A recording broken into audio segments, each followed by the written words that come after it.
अन्यत्र वळवलेला आदिवासी निधी न मिळाल्यास आंदोलन जेपीचा इशारा।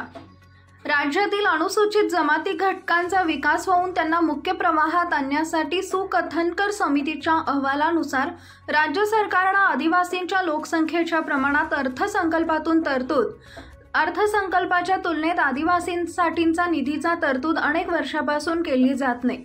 यंदाही अर्थसंकल्पातही आदिवासींच्या हक्कांचा निधी त्यांच्या वाट्याला दिलेला नाही।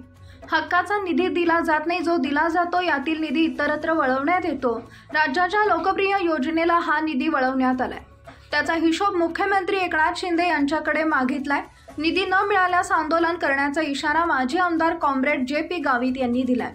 राज्य सरकारने आदिवासी समाजाचा विकास अपेक्षित असताना 2024 ते 25 या आर्थिक वर्षासाठी 15,360 कोटींचा नियतव्यय मंजूर केलाय।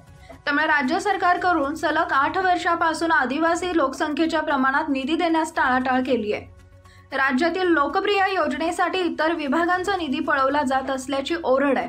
पेसा अंतर्गत राज्यभर आंदोलनाची धग सुरू आहे। यावर आदिवासी आमदारांनी यापूर्वी सरकारच्या या धोरणाविरोधात आवाज उठवला, मात्र सरकारने दुर्लक्ष केल्याचं स्पष्ट झाल्याचा आरोप कॉम्रेड जेपी गावित यांनी केलाय।